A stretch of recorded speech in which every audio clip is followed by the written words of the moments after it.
सुक्खू की सरकार ने सत्ता में आते ही व्यवस्था परिवर्तन का जयकारा लगा दिया था। व्यवस्था परिवर्तन करने की सोची भी, लेकिन इस सियासी सोच का जनाजा कुछ ऐसे निकला कि जिस सरकार ने खुद को सुख की सरकार का टैगलाइन दिया था, उस सरकार के साथ एक टैगलाइन और जुड़ गई है कि ये सुख की सरकार नहीं बल्कि सूखी हुई सरकार है। इस सरकार में व्यवस्था परिवर्तन की कोई हरियाली नहीं। प्रदेश में सत्ता की जड़ों को जमाने और चूल्हों को हिलाने के लिए वही महकमा मास्टर माना जाता है जो असल में मास्टर यानी अध्यापक वर्ग होता है। इस सिखाने वाले महकमे ने सुक्खू सरकार को सबक सिखा कर रख दिया। कैसे, चलिए इस खबर से सबक लेते हैं।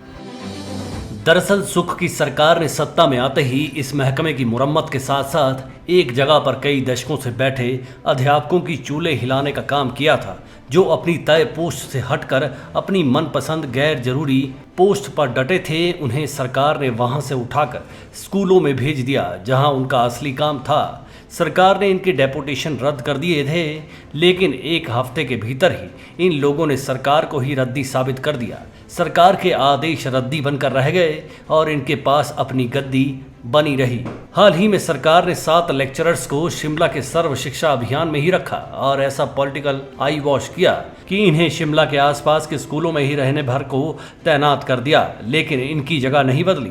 हैरानी की बात तो ये भी बताई जा रही है कि जिन स्कूलों में इन्हें जबरन एडजस्ट किया गया है, उनमें ऑलरेडी इनके सब्जेक्ट के टीचर बैठे हुए हैं। अब आपको पता लग गया होगा कि सबक सिखाने वालों ने सुख की सरकार को किस तरह से सबक सिखाया। अपनी गद्दी भी नहीं छोड़ी और सरकारी ऑर्डर भी रद्दी साबित कर दिया। इन गुरुओं के अलावा सरकार ने कई प्रिंसिपल्स, पीएन्स और लैब अटेंडेंट तक को झटका दिया जो दर्जनों में थे, मगर सरकार ने जिसको हिलाया वही सरकार में भूकंप का केंद्र बन गया और सरकार की नींव हिलाकर रख दी। अब हाल ही में एक और आदेश सरकार ने जारी किया है कि तमाम तबादले हर महीने के अंतिम 4 दिनों में ही होंगे। बकाया 26-27 दिनों में कोई तबादला नहीं होगा। सुख की सरकार ने कर्मचारियों को ओपीएस देने का ऐलान किया हुआ था और सरकार को कर्मचारियों ने 7वें आसमान पर बिठा दिया था। जाहिर सी बात है कि केंद्र की मदद के बिना ये ऐलान भी तब तक हवाई ही माना जा सकता है। कर्मचारी जब रिटायर होंगे तब होंगे, लेकिन उनके तबादले तो नौकरी रहने तक जारी रहेंगे। अब सरकार ने ही यहाँ ऐसी बिजली के तार में लगने वाली कुंडी फंसा दी है जिससे शॉर्ट सर्किट होने के आसार बढ़ गए हैं। सीधा सवाल पूछा जा रहा है कि आप अंतिम 4 दिनों में तबादले करेंगे। ज्वाइनिंग का वक्त होगा अगले 5 दिन और अगर किसी ने मेडिकल लेना होगा तो वो भी 7 दिन का रहेगा।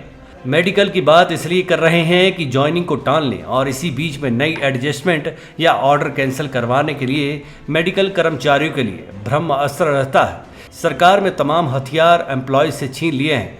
यही वजह है कि जो ओपीएस से गदगद थे अब गुस्से में बुड़ करना शुरू हो गए हैं। तबादलों वाली अधिसूचना ने तो कर्मचारियों की दुनिया में हड़कंप मचा दिया है। हर महकमा इसकी चपेट में आ गया है और सरकार इसकी लपेट में आ गई है। अब तो हल्ला यहाँ तक मच गया है कि इस सरकार में जिसकी चलती होगी उसकी कोई गलती नहीं होगी। गलती होगी जिसका सरकार में कोई बेलीवारिस नहीं होगा। Manish Kaul, black and white news.